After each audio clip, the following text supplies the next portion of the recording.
Income tax 4 રસ્તા પાસે આજે બપોરે ગ્રાહક સુરક્ષાના સભ્યો દ્વારા ગુજરાત સરકાર વેટના નામે જે પૈસા ઉઘરાવે છે તેનો વિરોધ કરવામાં આવ્યો હતો અને સરકાર વિરોધી સૂત્રોચ્ચાર કરી પોતાનો વિરોધ પ્રદર્શિત કર્યો હતો। સરકાર વધુ વેટ ઉઘરાવે છે તેનો વિરોધ કરવા ગુજરાતની જનતાને અપીલ કરી હતી।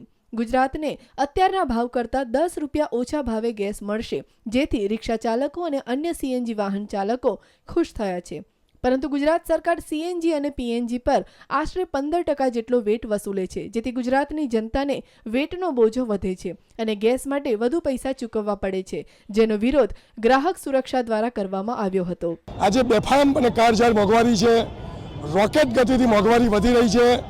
કોમન મેન આમ આદમી સીએમ એટલે ચીફ મિનિસ્ટર નહીં, પણ નરેન્દ્ર મોદી કહેતા હતા એ સીએમ કોમન મેન આમ આદમીને રાહત મળે એ માટે પેટ્રોલ અને ડીઝલમાં 25%નો આંકડો બેફામ અને રાક્ષસી વેટ વર્ષોથી ચાલી રહ્યો છે।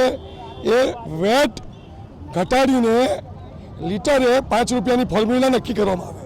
ગુજરાત સરકાર વર્ષે દાડે પેટ્રોલિયમ પ્રોડક્ટ પરથી 12,500 કરોડની આવક કમાઈ છે, પણ ગ્રાહકને રાહત મળતી નથી। તોલમાં છેતરપિંડી, ભેળસેળ અને નફાખોરીનો કોમન કન્ઝ્યુમર ભોગ બને છે।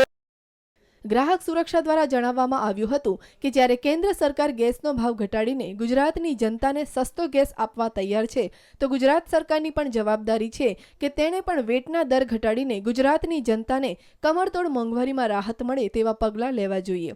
જ્યારથી ગુજરાતમાં સસ્તો ગેસ આપવાની વાત થઈ છે, ત્યારથી સીએનજી અને પીએનજી ગેસ ચર્ચાનો વિષય બની ગયો છે। ગઈકાલે પણ રિક્ષા ચાલકો દ્વારા ગુજરાત સરકાર જે વેટ વસૂલે છે તેના વિરોધમાં પ્રદર્શન કરવામાં આવ્યું હતું। સરકારની વેટ વસૂલી સામે સૌ કોઈ વિરોધ કરી રહ્યા છે, ત્યારે જોવાનું રહેશે કે ક્યારે સરકાર લોકોની માંગણી સ્વીકારી વેટ ઘટાડે છે। કેમેરામેન ગુરુબક્ષ સંધુ સાથે કશ્યપ જોશી, ન્યૂઝ ઓનલાઈન, અમદાવાદ।